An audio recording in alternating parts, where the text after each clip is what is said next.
está grabando y ahora los voy a saludar. Buenas tardes a todos y todas los que se van conectando. Volvemos a encontrar hoy día, después de nuestra clase de la mañana que fue más corta. En la clase de hoy, o en realidad esta clase, vamos a iniciar ya con nuestro capítulo de análisis integral. Y este capítulo, o en este capítulo, lo que vamos a hacer es analizar flujos de fluidos, tal como les indiqué en la mañana que íbamos a iniciar nuestro estudio. Ya vamos a dejar de lado lo que se refiere a hidrostática, por supuesto, sin olvidarnos los conceptos que aprendimos en este primer capítulo de hidrostática.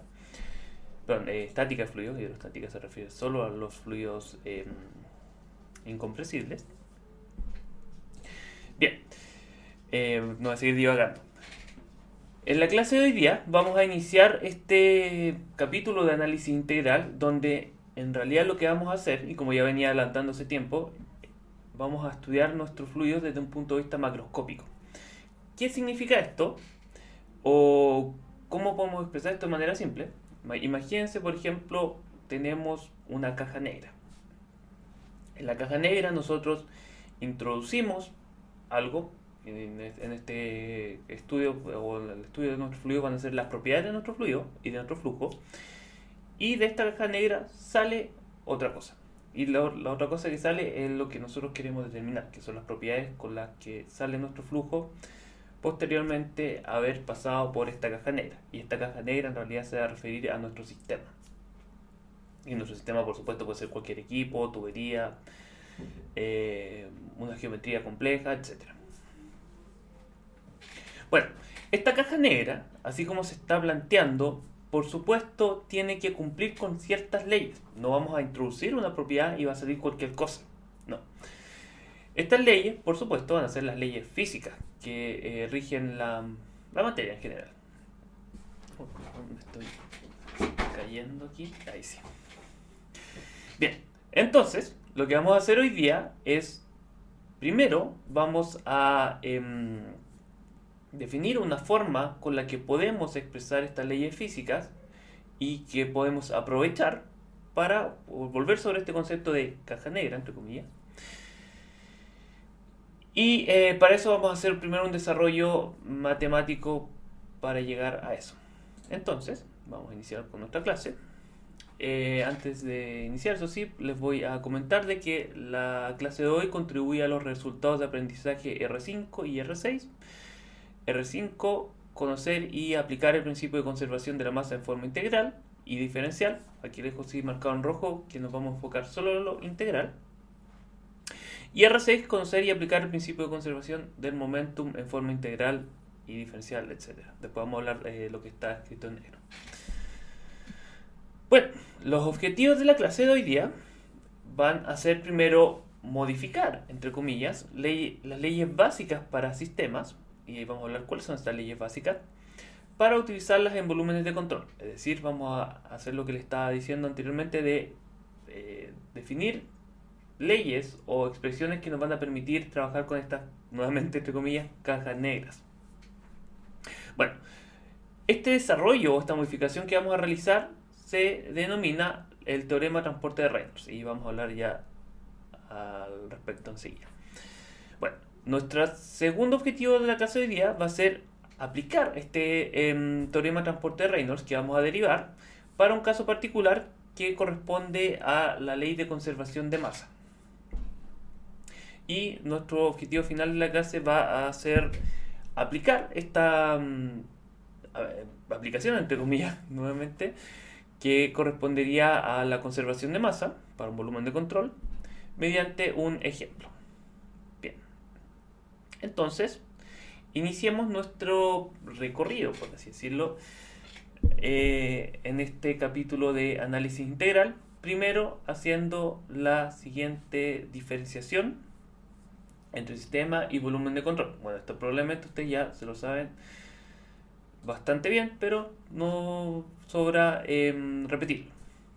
vamos a hablar de un sistema cuando hablemos de una cantidad de masa con identidad fija. Aquí es posible que ustedes se hayan encontrado, por ejemplo, en termodinámica, con distintas clasificaciones de sistemas. Podríamos hablar de sistemas cerrados, sistema adiabático, sistema exotérmico, etc. En este curso, o en lo que vamos a hacer ahora, nos vamos a referir simplemente a un sistema cerrado. La cantidad de masa que posee este sistema no cambia, independiente que el sistema se deforme, se separe, no. La cantidad de masa siempre es la misma. Bien, el estudio de un sistema, como ya hablamos la clase de la mañana y el material que revisaron durante la semana, se realizaría mediante un enfoque lagrangiano, el cual lamentablemente pudiese no ser muy útil o pudiese ser muy engorroso para el estudio de fluidos. Entonces, para subsanar eso, utilizamos volúmenes de control. ¿Y qué es un volumen de control? Es básicamente un volumen fijo en el espacio, o un volumen que se encuentra en movimiento, o un volumen que puede ser además deformable. A todo esto, antes de que continuemos, cuando nos referimos a un volumen de control fijo, nos vamos a referir a un volumen de control que mantiene su posición y además no se deforma.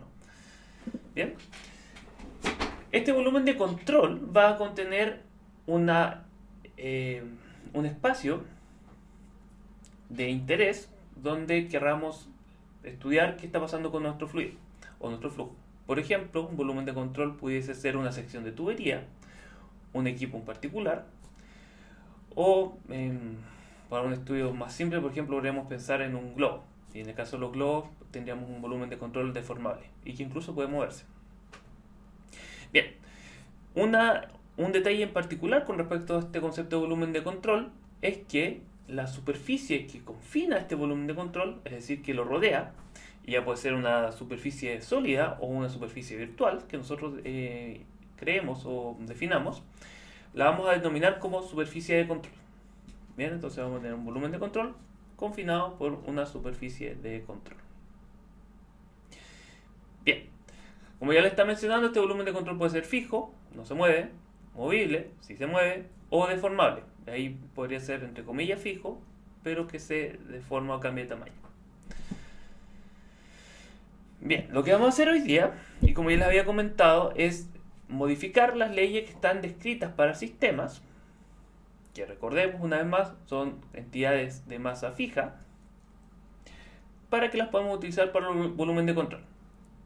Ahora la pregunta es, ¿por qué es necesario hacer esta transformación? Bueno, como vamos a ver y después ustedes van a recordar al ver las leyes básicas, estas leyes están descritas para sistemas y no para volumen de control. Entonces, como no están ya descritas para volumen de control, vamos a tener que hacer esta pequeña modificación. Bueno, antes de entrar a hacer esa modificación, les voy a comentar que probablemente ustedes ya se han enfrentado a estas leyes para volúmenes de control, probablemente, especialmente cuando hablamos de la ley de conservación de masa. Por ejemplo, estoy seguro de que cuando hicieron termodinámica o termodinámica aplicada, ahí realizaron balances de masa. Aquí voy con esto, con lo que les quiero decir, o que les quiero decir, perdón, es que estas ecuaciones integrales para volúmenes de control se asocian al concepto de balances de ya sea masa, energía, entropía, momentum, etc. Bien, iniciamos entonces. Hablemos de las leyes básicas que van a regir nuestro sistema y que nosotros, por supuesto, no podemos infringir. La primera ley, y que es la más común quizás con la que siempre nos vamos a encontrar, corresponde a la conservación de masa. Y la conservación de masa básicamente dice, la materia no se crea ni se destruye, solo se transforma. Si expresamos esto de manera matemática, simplemente vamos a decir que la cantidad de masa de un sistema, y ojo aquí que les voy a repetir de que nuestro sistema es un sistema cerrado, bueno, la cantidad de masa de nuestro sistema no va a cambiar con el tiempo. Es decir, La derivada de la masa con respecto al tiempo para el sistema ha de ser igual a cero. Bien, una segunda ley, que también es muy importante, especialmente para mecánica de fluidos, corresponde a la segunda ley de Newton. Y esta la segunda ley de Newton básicamente nos dice que la fuerza neta que se está ejerciendo sobre un sistema va a ser igual a la tasa de cambio de momentum que se agrega a este sistema, o que se remueve, en caso de que dependiendo del signo de la fuerza neta. Bien, ¿qué nos quiere decir esto?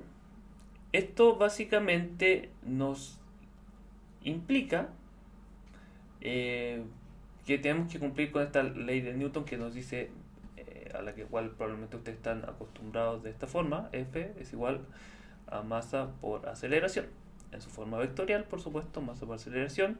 Y creo que ya hicimos este reemplazo para llegar a la forma que incluye momentum.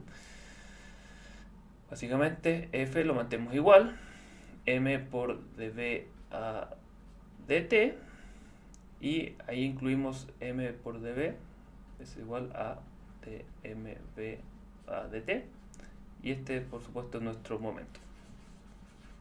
Bien, ¿por qué es importante esta segunda ley de Newton? ¿Y por qué es tan importante para la mecánica de fluidos? Básicamente porque la mecánica de fluidos, como ya les había mencionado en principio, es el estudio del transporte de momento. Estamos hablando de la segunda ley de Newton, la que rige el transporte de momento. Bueno, además, por supuesto, el comportamiento de un fluido se ve muy influenciado por las fuerzas. Y, por ejemplo, recordemos la ley de viscosidad de Newton. Bueno, ahí vuelve a aparecer Newton. Bien, no voy a seguir divagando con la segunda ley de Newton y vamos a pasar a la siguiente ley básica que vamos a considerar, que corresponde al principio de momentum angular, que es básicamente el principio de conservación de momentum angular, el cual nos dice que el torque neto que se ejerce sobre un sistema va a ser igual a la variación de momentum angular por unidad de tiempo, o la tasa de variación de momentum angular del sistema, por supuesto. Bien, además vamos a tener la primera ley de la termodinámica, muy importante, que básicamente nos relaciona la energía de un sistema o la variación de energía de un sistema en realidad, con el trabajo y el calor que se está, el trabajo que se está ejerciendo o que ejerce el sistema sobre su entorno, y el calor que se transfiere con el entorno. Bueno, esta es la forma que probablemente ustedes conocieron inicialmente, y también estoy seguro que ustedes también conocen ya esta forma, que nos dice básicamente que la tasa de variación de la energía de un sistema va a ser igual al flujo de trabajo y calor que se le entrega o que entrega el sistema.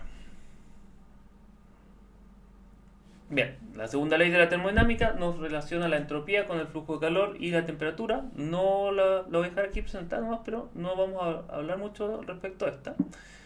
¿Por qué? Básicamente porque nos implica una condición mínima o máxima, dependiendo cómo lo estemos mirando.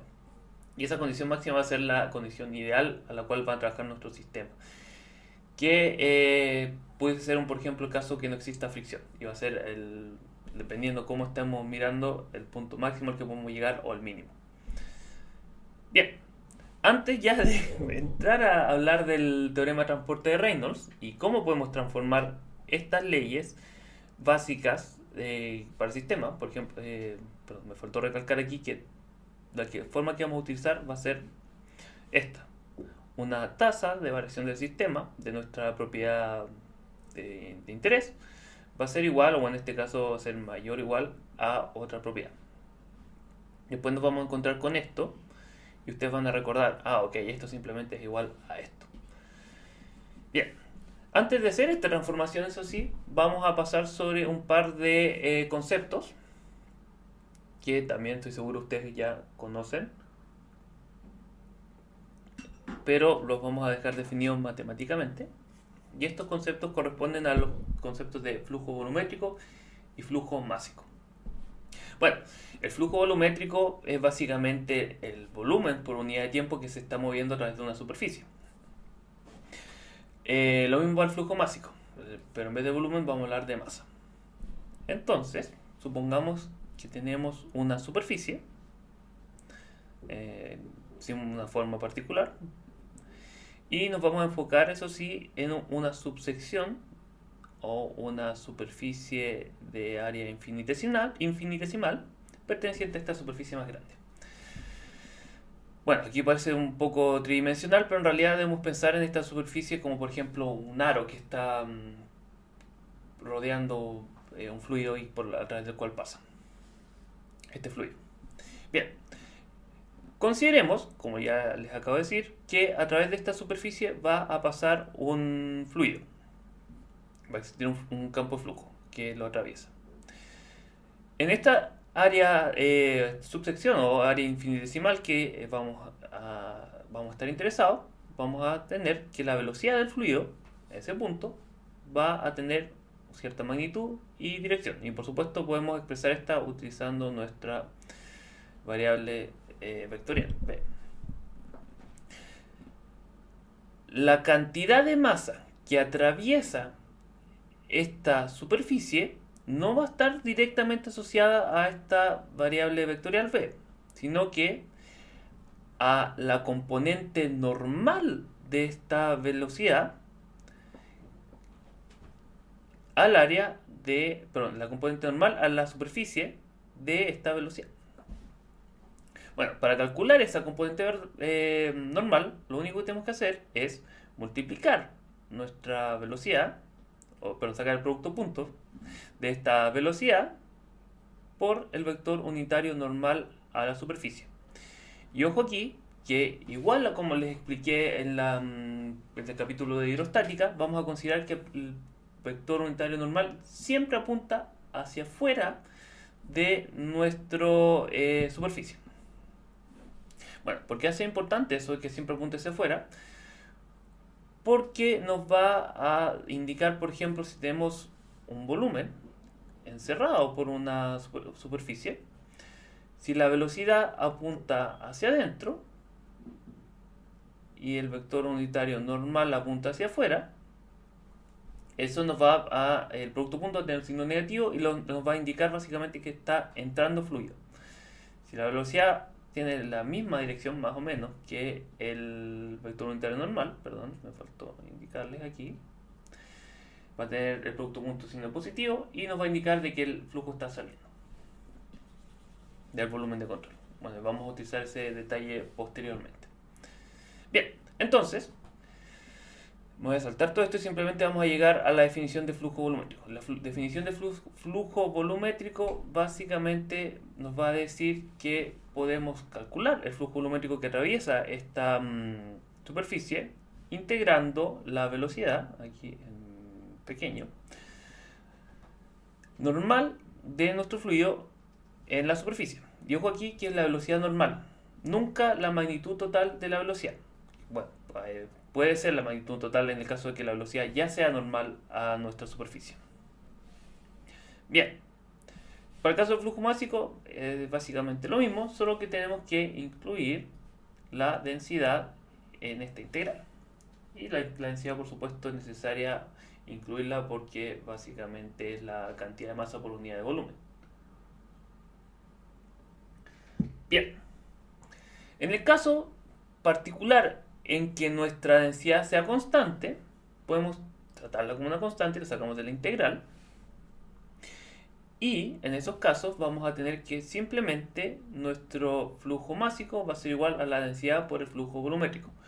Ojo que en los casos en que exista cambios de densidad, es posible que nuestro flujo volumétrico no sea exactamente igual al flujo másico, pero podemos calcular un promedio. Bien. Ahora sí, ya hicimos nuestras definiciones básicas, hablamos de nuestras leyes básicas, hablamos de flujo másico y flujo volumétrico. Ahora iniciemos nuestro desarrollo del teorema de transporte de Reynolds que nos va a permitir relacionar estas leyes básicas con expresiones que nos sirvan para describir el comportamiento en un volumen de control, ya sea fijo o no fijo. Bien, me terminé el café y continuamos. Bueno, la descripción o el desarrollo del teorema de transporte de Reynolds no lo vamos a hacer en la presentación, sino que lo vamos a hacer en la pizarra, porque me parece más didáctico para ir viéndolo de paso a paso. Entonces, antes de crear mi volumen de control, lo que vamos a suponer es que estamos interesados en estudiar un campo de flujo cualquiera, no nos interesa todavía si está confinado, si es externo, si es interno, bueno, confinado, si es viscoso, flujo viscoso, si nada, solo un campo de flujo, y después vamos a ir desarrollando ciertas simplificaciones. De este campo de flujo, eso sí, nos interesa conocer qué pasa en un volumen de control que nosotros vamos a definir. Voy a modificar un poco el campo de flujo para que se entienda mejor. Bien. Bueno, ¿qué nos interesa de este volumen de control? Puede ser, por ejemplo, queremos saber cuánta masa entra y cuánta masa sale, cuánta energía está entrando a nuestro volumen de control y cuánta está saliendo. Y cuando hablamos de energía es necesario para, por ejemplo, diseñar una bomba o dimensionar una bomba en realidad. Cuánta momentum, etcétera. Cualquier propiedad que nos interese conocer cuánto entra y cuánto sale. Caja negra, entre comillas. Bien, para eso vamos a nuevamente utilizar nuestras leyes básicas. Nos vamos a limitar, por supuesto, a las propiedades que están ya descritas. No vamos a hablar de otra adicional. Y para eso, como ya les había dicho, vamos a considerar nuestro volumen de control. Vamos a hablar de que este va a ser nuestro volumen de control. Y el CB es Control Volume por inglés. Prefiero usar CB en vez de PC simplemente por costumbre. Bien, lo que vamos a hacer para relacionar estas leyes básicas de un sistema a nuestro volumen de control es suponer que en un tiempo inicial, t igual a 0, el volumen de control está conteniendo un sistema. Y este sistema va a ocupar todo el volumen de control. Entonces en t igual a 0 o t igual a t, simplemente para simplificar después lo que vamos a hablar. Bien, por supuesto va a ser la condición inicial. Y este sistema va a estar compuesto por un fluido. El fluido como forma parte del campo de flujo también, por supuesto, va a tener velocidades en ciertos puntos, va a cambios de densidad, etcétera, pero simplemente nos interesa de que está contenido en nuestro volumen de control y su volumen es idéntico al del volumen de control. O dicho de otra forma, en t igual a t, el sistema es igual a nuestro volumen de control. Bien, eso sería en t igual a t. Por supuesto, si dejamos transcurrir un poco el tiempo, nuestro sistema ya no va a coincidir con nuestro volumen de control. ¿Por qué? Porque se va a desplazar, se va a deformar. Y eso es, por supuesto, resultado de que forma parte de un campo de flujo. Entonces, nos vamos a encontrar con una situación de este estilo. Voy a copiar. Vamos a copiarlo mejor para que no quede distinto. Si dejamos transcurrir un tiempo, supongamos un delta t, vamos a ver que nuestro sistema se va a desplazar. Y supongamos que este paso de tiempo no es lo suficientemente grande como para que el sistema salga por completo de nuestro volumen de control, sino que se desplaza y se deforma un poquito y queda una sección aún dentro de nuestro volumen de control, pero otra ya salió.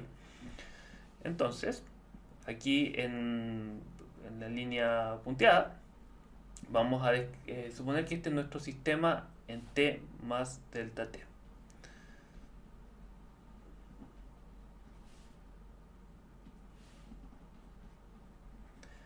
Bien, Ojo aquí que la cantidad de masa de nuestro sistema es la misma en T más delta T que en T.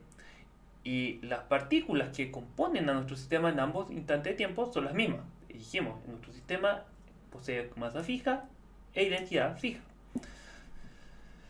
Simplemente, en este caso, se deformó. Bueno, antes de continuar, consideremos ahora, y para motivos de este ejercicio, una propiedad V, una propiedad intensiva, perdón, extensiva. Sí, y aquí recordemos que estas propiedades extensivas son propiedades que cambian con la cantidad de masa. Aquí, por ejemplo, la masa, por supuesto, la masa cambia con la cantidad de masa, energía, momentum, entropía. Propiedades que vimos en nuestras leyes básicas. Adicionalmente, y para motivos de simplificar, entre comillas, el resultado al que vamos a llegar, vamos a considerar una versión intensiva de nuestra propiedad V. Y recordemos que una propiedad intensiva son aquellas que no cambian con la cantidad de masa. Bueno, para describir o generar esta propiedad intensiva beta, que es la versión intensiva de V, que es propiedad extensiva, lo que vamos a hacer simplemente es definirla tal que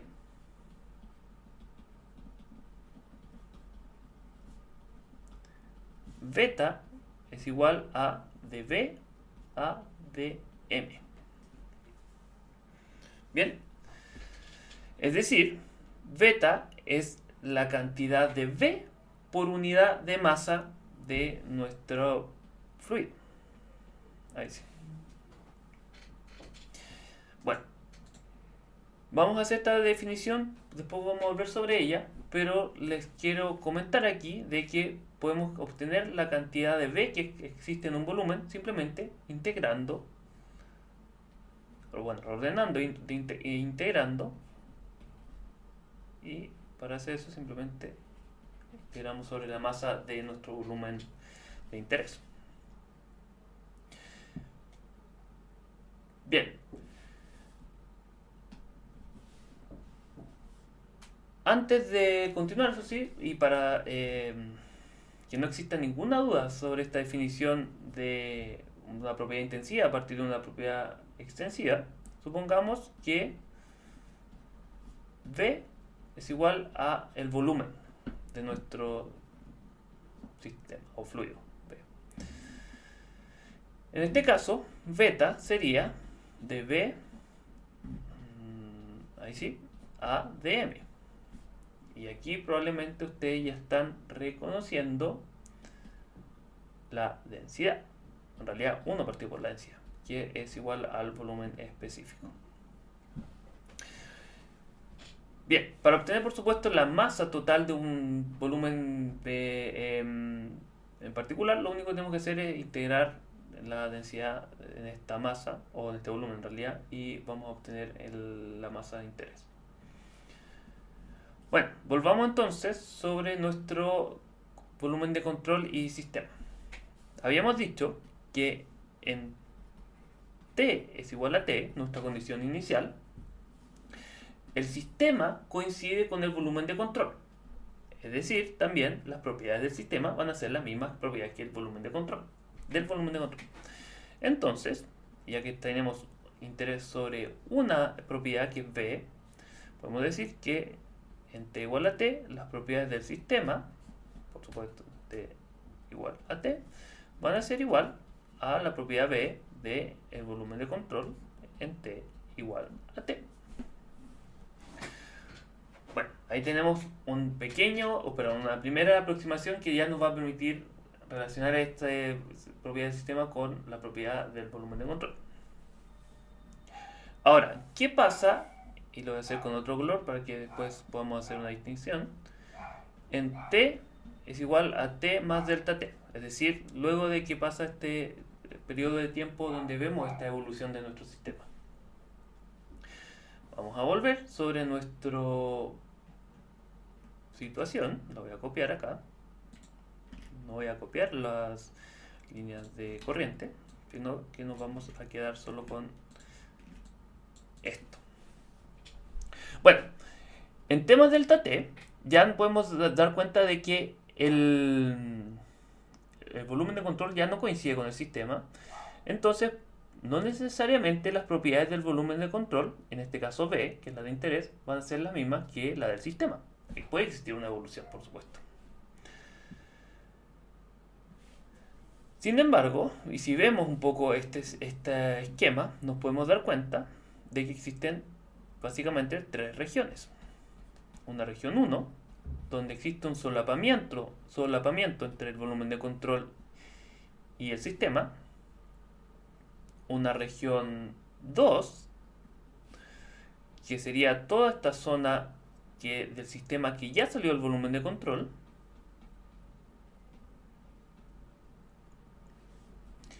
Y una región 3, que sería básicamente este volumen de control esta porción del volumen de control que se renovó, entre comillas, por un fluido que entró. Eso por supuesto porque salió una cantidad de volumen que era inicialmente correspondiente a nuestro sistema. Y por supuesto, asociado a cada una de estas regiones, vamos a tener que cada una tiene su propiedad P, con su magnitud particular. Bueno. Volvamos ahora y veamos cuáles son las propiedades del sistema. Entonces, la V del sistema en T más delta T va a ser, por supuesto, igual a V de nuestra región 1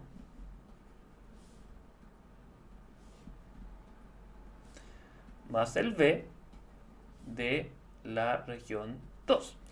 Bueno, si les cuesta un poco entender a qué nos referimos con V, imagínense masa, simplemente. Entonces aquí podemos decir que la masa del sistema en temas delta T, es decir, de nuestro sistema con línea punteada, va a ser igual simplemente a la masa de 1 más la masa de 2. Bien, lo voy a corregir un poco aquí porque con minúscula. Bueno, ¿esto qué nos dice? No mucho por ahora, pero vamos a hacer un pequeño análisis con respecto a las propiedades del volumen de control que nos va a permitir realizar una pequeña simplificación.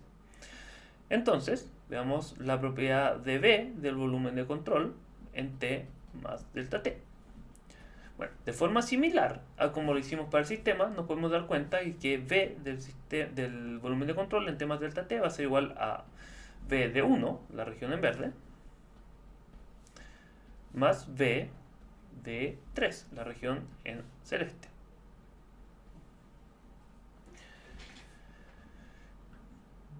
Dicho de otra forma, esta expresión nos permite calcular V de la región 1, que significaría, o que sería igual, por supuesto, a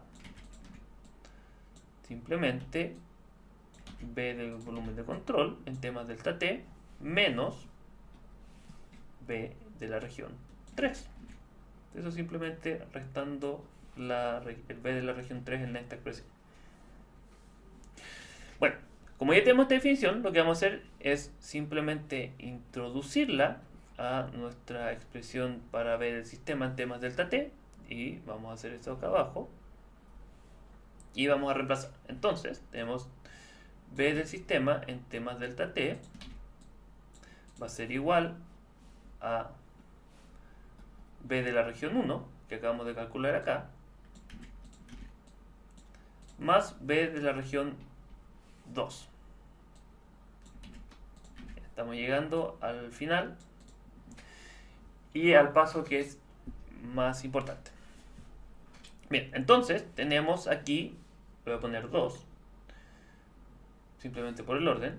Primero, una relación que nos permite calcular la propiedad V del sistema en temas delta T y que por supuesto la relaciona al V del volumen de control, el V de la región 3 y el V de la región 2. Y una relación que nos permite calcular el B del sistema en T igual a T. Y como habíamos dicho, en ese T igual a T, simplemente el B del sistema es igual al B del volumen de control. Lo que vamos a hacer es restarle la expresión 1, que es en T igual a T, a la expresión 2. Y van a ver qué va a pasar si hacemos eso. Entonces vamos a tomar 2, vamos a copiar y le vamos a restar 1. Vamos a ver sobre 1 y se lo vamos a restar. Entonces, perdón, ahí sí. Este es 2 y este es 1.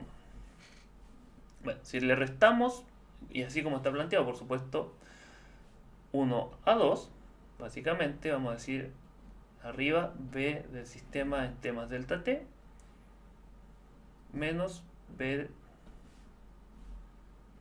del sistema en T igual a T.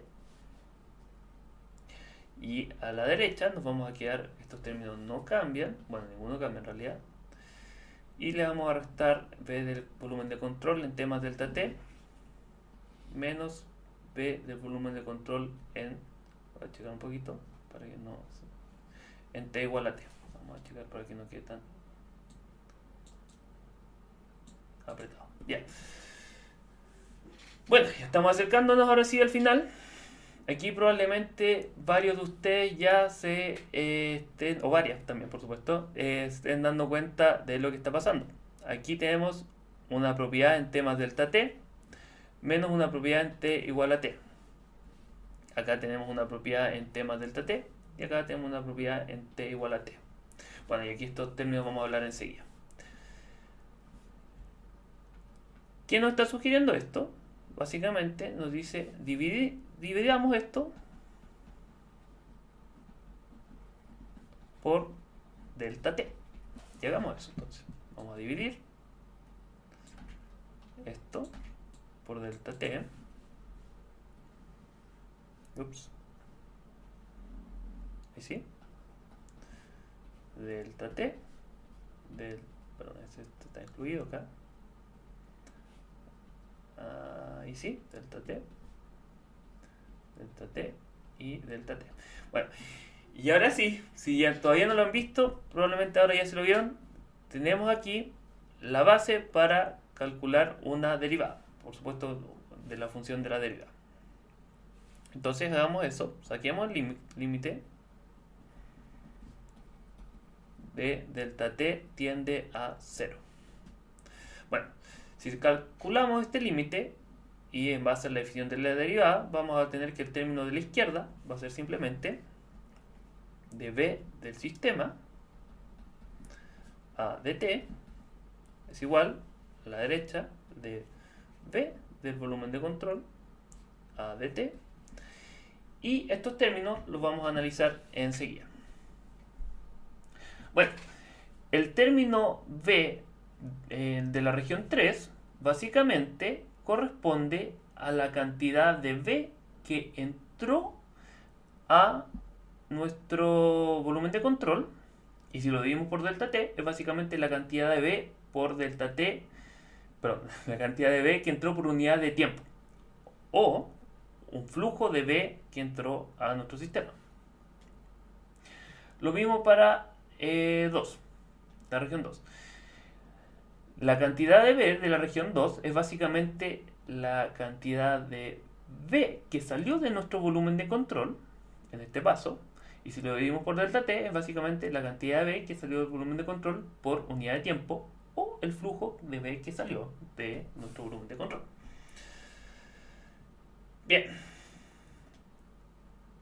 eso lo vamos a dejar expresado simplemente por ahora como, y lo voy a dar vuelta. Voy a poner B de 2 primero, que es básicamente lo que salió, out, menos B de lo que entró, in. Y estos son flujos. Vamos a utilizar la notación de un punto para referirnos a un flujo. Bueno, entonces ya llegamos a una expresión bastante útil. Si se dan cuenta, estamos relacionando la cantidad de B, o la variación en realidad de B de nuestro sistema con respecto al tiempo. Y ojo aquí, estas son muy similares a las expresiones que hablamos para las leyes básicas, con la variación de B en nuestro volumen de control y un flujo de entrada, perdón, de salida y de entrada. Bien. Antes de finalizar con esto, les voy a hacer un par de acotaciones. Bueno, aquí por supuesto esto viene de ley básica, que era finalmente lo que queríamos hacer.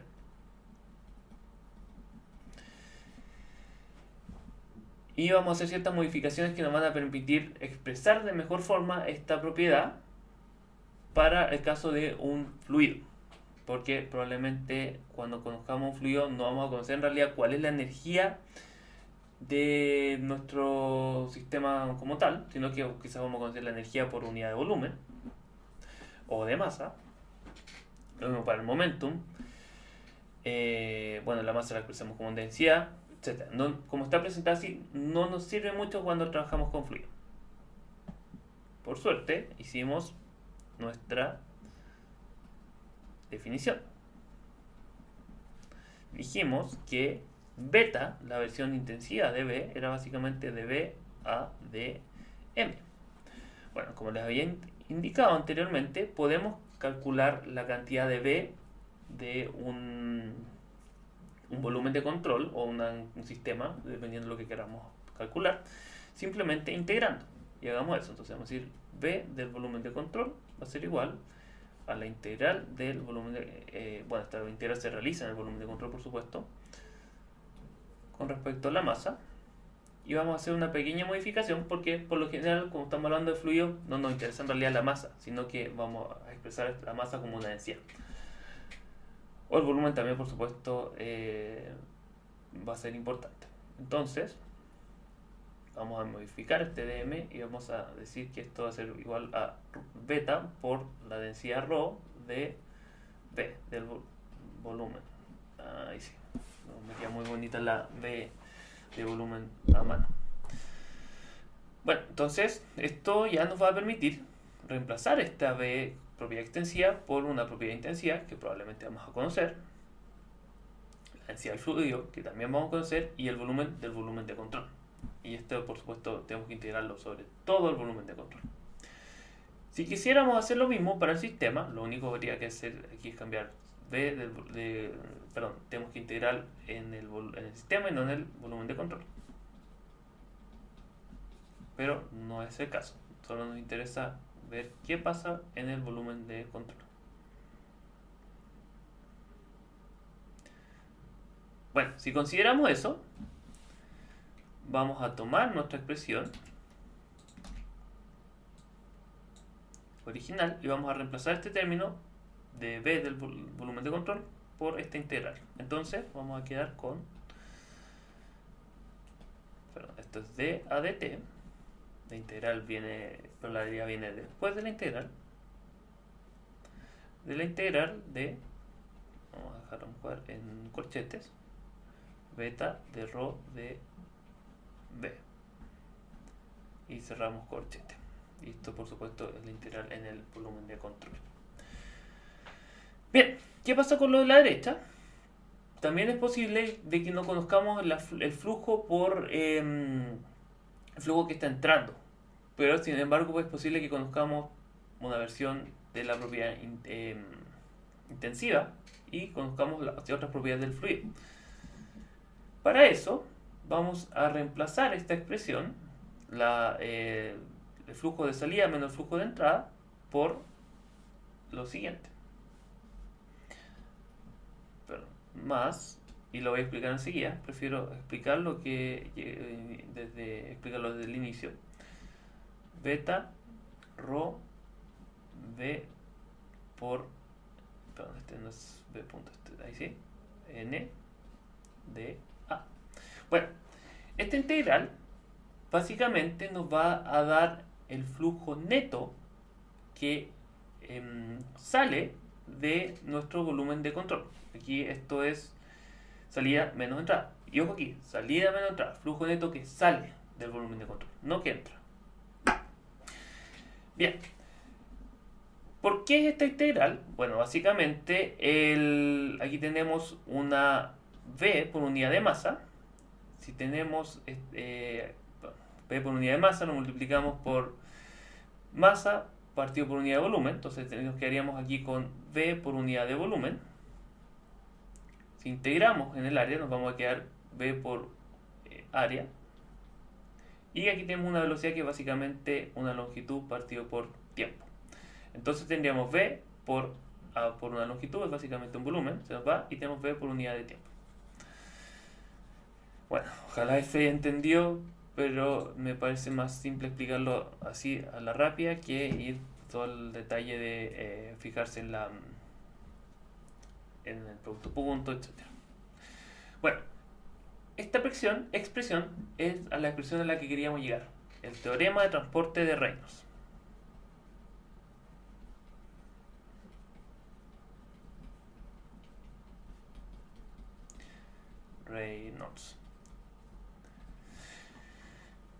El teorema de transporte de Reynolds, al menos como está expresado así, bueno, y en sus otras formas también, nos permite básicamente relacionar una ley básica que está escrita para un sistema con una expresión que nos permita calcular cuánto va a variar la entidad o la cantidad que rige esta ley básica en un volumen de control. Entonces, antes de irnos a receso, vamos a hablar rápidamente, voy a saltar a la 40 acá, sobre este teorema de transporte de Reynolds, y volviendo al receso vamos a aplicarlo a la ley de conservación de masa. Bien, bueno, como le había indicado, este es el teorema de transporte de Reynolds. Tenemos primero nuestro término que vamos a asociar a la ley básica, o es básicamente la ley básica. Tenemos este término que nos indica la variación de V en nuestro volumen de control con respecto al tiempo, ojo, y este término que está asociado a los flujos de entrada y salida de V a nuestro volumen de control. Bien, hagamos, antes de finalizar y ir a receso, hagamos unas pequeñas simplificaciones. Noten que en lo que indiqué, o el ejemplo que les expresé anteriormente, no dije nada con respecto al volumen de control. No dije que se movía, no dije que estaba fijo, no dije que se deformaba, ni que no se deformaba. ¿Por qué? Porque no era necesario. Sin embargo, si consideramos eso, el hecho de que se mueva o no se mueva, vamos a tener que hacer ciertos cambios al teorema de transporte de Reynolds. Bueno, en el caso de que nuestro volumen de control sea fijo, es decir, no cambia ni su posición, ni su forma, ni volumen a lo largo del tiempo, podemos tomar este término de la derivada con respecto al tiempo e introducirlo. ¿Por qué? Porque básicamente esta integral que se realiza en el volumen de control no va a cambiar con el tiempo. ¿Por qué? Porque el volumen se mantiene fijo. Hagamos eso entonces. Oh, no lo dejé ahí. Bueno, básicamente, en ese caso, nuestro volumen de control está fijo. Podemos reemplazar este término por este término. De momento mucho no nos dice eso, por supuesto. Pero después cuando veamos ejemplos ya vamos a ver cuándo, ok, podemos hacer simplificaciones más importantes. Bien, otro detalle con respecto a este teorema de transporte de Reynolds, y que también vamos a ver más cuando veamos casos específicos, es que, ojo aquí, tenemos una derivada con respecto al tiempo. Entonces, podemos adelantar un poco de que si nuestro sistema se encuentra en estado estacionario, ese término se nos va a hacer igual a 0. Bien, no voy a pasar sobre esto porque ya creo que deberíamos ir a receso, pero ustedes después les voy a hacer la presentación y ustedes pueden ver otros casos específicos. Por ejemplo, ¿qué pasa? O particulares. ¿Qué pasa cuando nuestro volumen de control se está moviendo con velocidad constante? O ¿qué pasa cuando nuestro volumen de control se deforma? Y además se mueve. O qué pasa si nuestro volumen de control se está moviendo en un marco de referencia no inercial. Hay distintas versiones de este teorema de transporte de Reynolds que nos van a permitir enfrentarnos a distintos casos. En este curso, eso sí, nos vamos a limitar a situaciones más simples. No vamos a hablar de un volumen de control en movimiento, o si vamos a hablar de eso, va a ser una situación que en realidad no nos vamos a tener que preocupar mucho de la relatividad. Sin embargo, adicionalmente a eso, nos vamos a encontrar con una situación que sí nos va a permitir simplificar bastante nuestro teorema de transporte de Reynolds. Y esa situación corresponde a los casos en que nuestra superficie de control puede ser aproximada a una superficie, entre comillas, unidimensional. Bueno, ¿qué me refiero con eso? ¿O a qué nos referimos con el hecho de que sea unidimensional?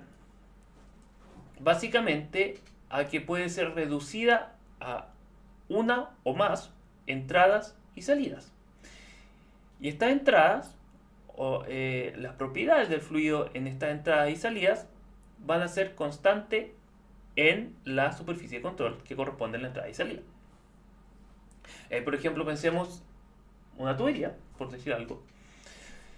Un tubo, más que tubería. Podemos suponer, si el flujo es más o menos turbulento, que la densidad de nuestro fluido se mantiene constante, en el caso de que sea, por ejemplo, un fluido incompresible. Pero además, y como vamos a hablar después, la velocidad, el perfil de velocidad es más o menos plano.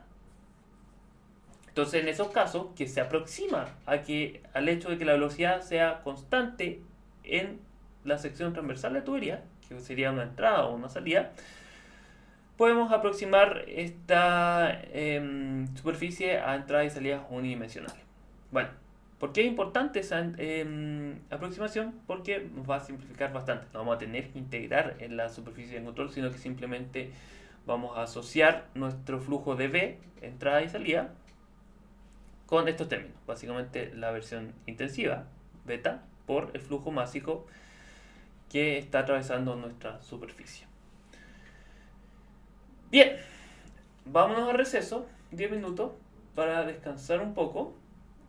Y vamos a continuar a la vuelta con la aplicación de este teorema de transporte de Reynolds para un caso particular que corresponde a la ley básica de conservación de masa.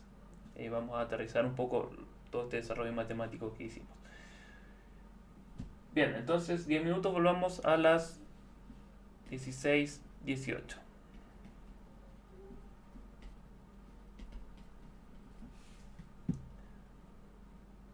Voy a pausar, reiniciar la grabación y continuamos entonces con nuestra clase del día de hoy. Bueno, ¿hay alguna duda o consulta respecto a el teorema de transporte de Reynolds o alguno de los conceptos que vimos hasta ahora? Y que recordemos que hablamos flujo másico, flujo volumétrico, teorema de transporte de Reynolds y las leyes básicas que rigen sobre un sistema.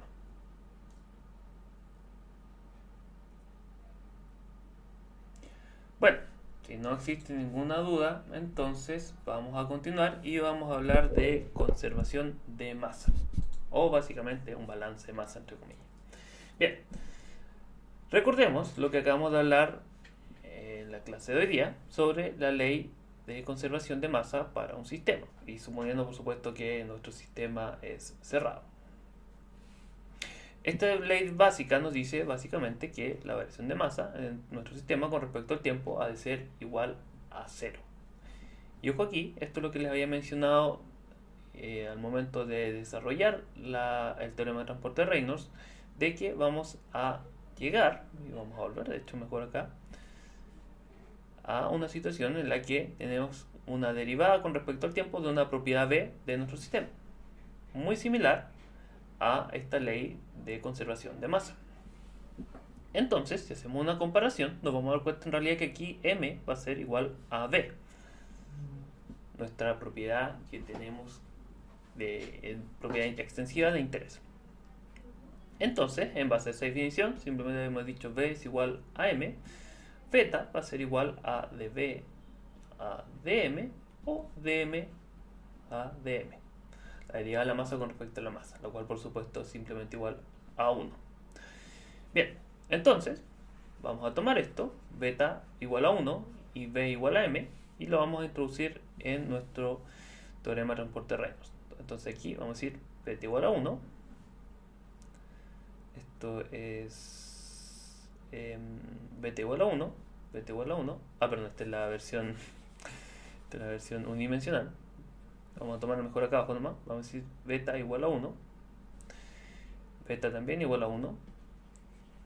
Y el término de la izquierda, dm a dt del sistema, la variación de la masa con respecto al tiempo de nuestro sistema, ha de ser igual a 0. O sea, simplemente vamos a tomar este valor y lo vamos a reemplazar en nuestro teorema de transporte de Reynolds, que nos va a decir básicamente esto. Bien, ahí probablemente ya se dieron cuenta. Es súper fácil tomar una ley básica e introducirla en el teorema de transporte de Reynolds. Lo único que tenemos que hacer es reemplazar los distintos valores y darnos cuenta de qué significa B en nuestra ley básica y qué significa beta. El beta, por supuesto, simplemente derivar esta B con respecto a la masa. Bien, para el caso particular de que nuestro volumen de control sea fijo, recordemos que en ese caso simplemente tomamos la derivada con respecto al tiempo y la introducimos a nuestra integral, que ahora es una derivada parcial con respecto al tiempo. Vamos a obtener esta expresión. Ojo aquí que esta expresión, como está presentada aquí, y también otras versiones que vamos a ver después, corresponde a la a la ecuación de continuidad. Y esta ecuación, como su nombre sugiere, básicamente nos obliga a que nuestro sistema sea continuo. Nos obliga, o también es como una especie de requerimiento circular. Obliga a que sea continuo, pero también se basa solo en el hecho que sea continuo. Y por eso su nombre de ecuación de continuidad. Bien, veamos ahora algunos casos particulares. Como les había mencionado, en el caso de que nuestras entradas pudiesen ser aproximadamente unidimensionales, no existe una variación importante de alguna propiedad, en particular la velocidad o la densidad, podemos aproximar esta integral que termina a la derecha, que se integra en la superficie de control, simplemente como una sumatoria de un flujo másico por nuestra propiedad beta. Bien, en este caso, la propiedad beta, recordemos que es igual a 1, la derivada de la masa con respecto a la masa es igual a 1, y el flujo másico, ya que nuestra entrada y salida son unidimensionales, no tengo mayúscula ahí, lo podemos calcular simplemente como la velocidad por el área transversal, y ojo ahí, obtenemos el flujo volumétrico. Y para transformarlo de flujo volumétrico a flujo másico, simplemente multiplicamos por la densidad. Bien. Es una pequeña simplificación de nuestra ecuación de continuidad, pero adicionalmente podemos encontrarnos otra simplificación. La primera es suponiendo de que estamos en estado estacionario. Nuestro sistema no cambia ni sus propiedades con el tiempo. Entonces, el término de la izquierda se hace igual a 0. Al suponer eso, nos vamos a quedar simplemente con esta expresión. Ojo aquí que también podemos hacer una simplificación parecida si suponemos que nuestro fluido mantiene su densidad constante, que va a ser el caso de los fluidos incompresibles. Y ahí, por supuesto, suponiendo que no exista un cambio de densidad por un cambio de temperatura, por ejemplo. Bueno, en el caso de que exista un cambio de temperatura, ya vamos a tener que acoplar ciertas leyes, y aquí nos vamos a limitar solo al caso isotérmico. Bueno, entonces, resumiendo lo que acabo de decir, en el caso de que tengamos estado estacionario o nuestro fluido es incompresible, este término simplemente se hace igual a 0. Y nos quedamos con estos flujos básicos de entrada y de salida. Y esto, por supuesto, nos dice que en el caso de estado estacionario, o fluido incompresible, la cantidad de volumen que entra, o flujo másico en realidad, que entra a nuestro sistema, ha de ser la misma que sale de nuestro sistema, pero en volumen de control. Bien. En el caso de que tengamos que nuestras entradas no son unidimensionales ni pueden ser aproximadas, igual podemos hacer una pequeña aproximación a eso. Para eso simplemente vamos a considerar o calcular en realidad el flujo másico de nuestra entrada en base a la integral de la densidad por la velocidad normal. Recordemos que aquí este producto punto del vector velocidad por el vector unitario normal nos va a dar la velocidad, la componente normal de la velocidad en el área. E integramos esto con respecto al área. Bueno, en ese caso, básicamente tomaríamos esta integral y la introduciríamos en esta expresión. Pero básicamente lo mismo que decir esto. Mucha diferencia no hay. Bien, bueno, como ya les había adelantado, en el caso de que nuestro fluido sea incompresible, la densidad no va a cambiar. Entonces podemos suponer que la densidad con respecto al tiempo, la variación de la densidad con respecto al tiempo va a ser igual a 0. No cambia la densidad.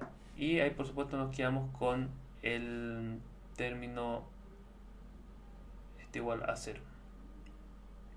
O dicho de otra forma también, el término que se refiere a la entrada y salida de flujo másico en este caso es igual a 0. Y ojo aquí que esto, recordemos, es el flujo másico neto. Bien, ahí por supuesto en el caso que sea entrada y salida unidimensionales, básicamente llegamos al mismo resultado. Ok, ojo aquí que también en el caso de que nuestro fluido sea incompresible, y solo en el caso en que nuestro fluido sea incompresible, esta expresión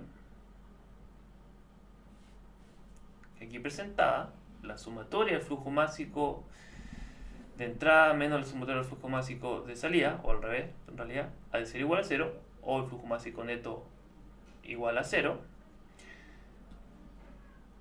va a ser equivalente, y recalco aquí, solo en el caso de que nuestra densidad sea constante o nuestro fluido sea incompresible, que es lo mismo por supuesto, vamos a poder indicar que en realidad el flujo que entra va a ser igual al flujo que sale. Es decir, el flujo volumétrico neto va a ser igual a 0. Ojo aquí, lo voy a recalcar una vez más. Esto es para el caso que nuestro fluido sea incompresible, la densidad se mantiene constante. ¿Y por qué eso? Básicamente porque podemos dividir por la densidad. Y en este caso tendríamos el área transversal por la velocidad, flujo volumétrico, lo mismo acá. Pero si nuestro fluido no es incompresible, ahí ya tenemos que trabajar con los flujos máximos. Bueno, aquí por supuesto nos vamos a limitar, al menos una primera parte del curso, a trabajar con fluidos incompresibles. Entonces vamos a utilizar esta forma, por lo menos en esta primera parte del curso. El flujo volumétrico neto es igual a 0.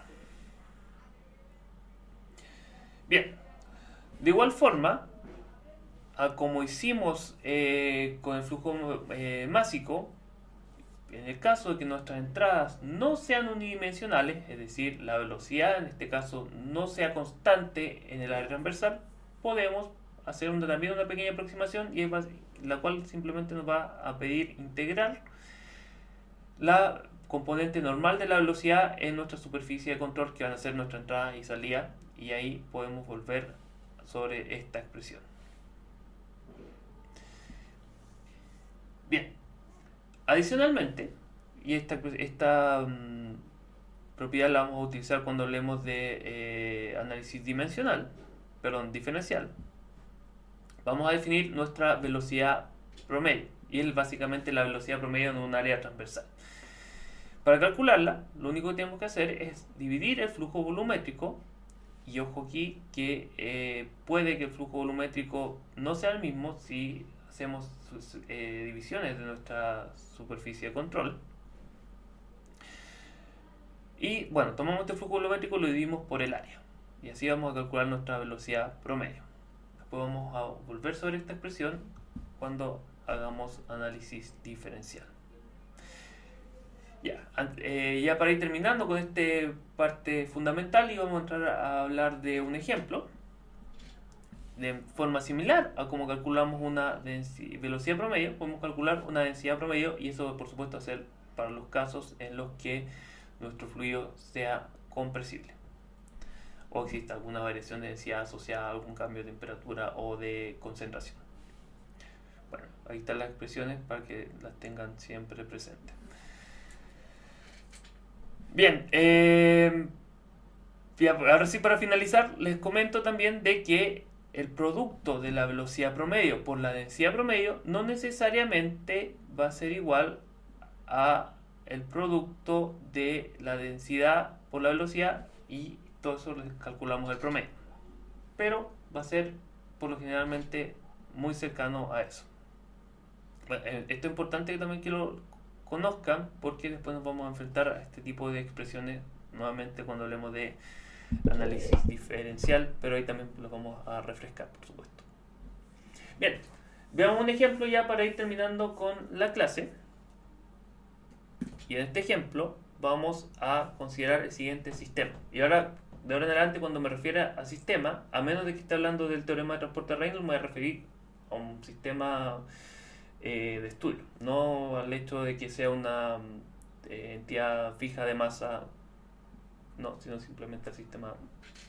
Con este caso puede ser, por ejemplo, un tanque con una entrada y una salida, o ambas tienen una entrada.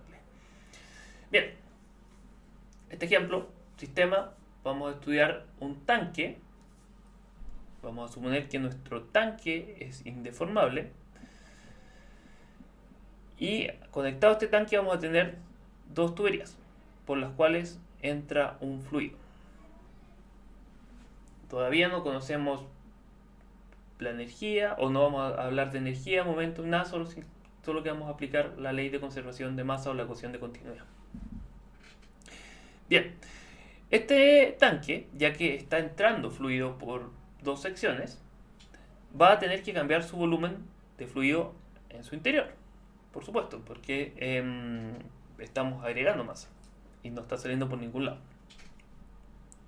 Y este volumen, o este cambio de volumen, va a estar asociado a un cambio en el nivel de nuestro fluido, medido, por ejemplo, desde nuestra base de nuestro tanque. Entonces, en base a esta información, el hecho de que tengamos dos entradas de fluido, una variación de altura, vamos a derivar una expresión que nos permita calcular cómo va a cambiar este nivel a lo largo del tiempo. Y para eso, por supuesto, vamos a utilizar nuestra ecuación de continuidad. Bueno, vamos a suponer que la entrada 1 y la entrada 2 son unidimensionales. No nos vamos a preocupar con el hecho de que exista un perfil de velocidad, no nos vamos a preocupar con que pueda haber un cambio de densidad, no, simplemente vamos a decir unidimensionales.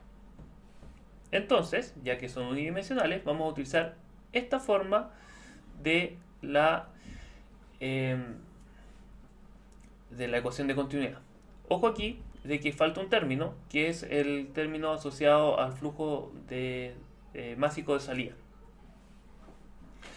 ¿Por qué no lo estamos incluyendo o no lo estamos presentando? Simplemente porque nuestro sistema no posee salida. Bien, ¿cómo nos vamos a enfrentar a esto? Vamos a suponer que nuestro volumen de control es deformable y que este va a ir cambiando con respecto al tiempo, por supuesto, porque ya dijimos que va a haber un cambio en el nivel y la cantidad de fluido que se encuentra en nuestro tanque. Entonces, ya que existe este cambio, vamos a suponer que el término de la izquierda no es igual a 0, lo cual por supuesto nos va a permitir relacionar la altura con respecto al tiempo. Bien, como habíamos dicho, también las entradas son aproximadamente unidimensionales, entonces vamos a tomar simplemente esta expresión para calcular el flujo másico de entrada por cada una de estas entradas. Vamos a hacer una subdivisión utilizando las propiedades de nuestro fluido en cada una de estas entradas. Bien. Siguiente aproximación. Vamos a suponer, por supuesto, que el área transversal de nuestro tanque se mantiene constante. Nuestro tanque va a ser, no se va a deformar. Entonces, el único cambio del volumen va a estar asociado a este nivel. Bueno, como nuestro volumen de control, por supuesto, va a considerar todo el fluido que se encuentra dentro del tanque, tenemos que integrar acá. Y el volumen, por supuesto, va a ser... No me queda bien feo la B. Bueno, el volumen va a ser igual al área transversal por el H. Y este es el volumen de nuestro volumen de control, por supuesto. El área transversal simplemente es el área de nuestro tanque si lo estamos mirando desde arriba. Por ejemplo, sería una situación bien burdamente esquematizada así. Bueno, en ese caso, como ya habíamos indicado, vamos a tener que reemplazar este volumen por básicamente el área transversal por la altura.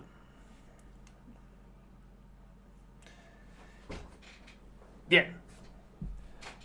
Ahora, suponiendo que nuestra densidad del fluido es uniforme en todo nuestro tanque, supongamos por ejemplo que estamos ingresando agua en la tubería 1 y agua en la tubería 2, el agua está a la misma temperatura en ambas, y por supuesto la misma temperatura a la cual se encuentra el fluido dentro del tanque. Entonces vamos a suponer simplemente que la densidad en todo el sistema es la misma, para hacer una simplificación. Y como hablamos de agua, digamos la densidad del agua. Vamos a llegar a esta pequeña simplificación. Bueno, aquí estamos básicamente expandiendo este volumen en base a lo que le acabo de decir, área transversal por la altura, y la densidad la estamos reemplazando por la densidad del agua. Al realizar eso, vamos a tomar todo esto y vamos a llegar a básicamente que esta derivada con respecto al tiempo de nuestra integral de la densidad en nuestro volumen de control simplemente es la densidad del agua o la densidad de nuestro fluido que va a mantenerse uniforme. Eso por supuesto es tratar la densidad como una constante por el área transversal. Y ojo aquí que vamos a tener la derivada de h con respecto al tiempo. Y h por supuesto es el nivel de nuestro fluido. Bueno, como ya expresamos esta integral en función de nuestro nivel, estas son propiedades que tenemos que determinar posteriormente. El área transversal probablemente tampoco va a cambiar, es el área de nuestra tubería. La velocidad pudiese que vaya cambiando con respecto al tiempo, pero supongamos que es la misma y se mantiene constante. Vamos a llegar a esta expresión. Y eso es básicamente tomar este resultado y dividir por la densidad del agua y el área transversal. Entonces, en base a este desarrollo, partimos con nuestra ecuación de continuidad, hicimos ciertas simplificaciones, y nuestras simplificaciones eran entrada y salida uniforme, densidad constante, y eso básicamente. Vamos a llegar a una expresión que nos permita calcular cuánto va a variar nuestro nivel en nuestro tanque en función de la velocidad con la que entra nuestro fluido, por supuesto su densidad, aquí en realidad hablamos de ρW, se va a simplificar, y el área transversal por supuesto de nuestro tanque. Bien, ¿quedó claro lo que acabo de presentar? ¿Hay alguna duda? ¿Algún comentario con respecto a estos balances de masa o ecuación de continuidad en su forma integral?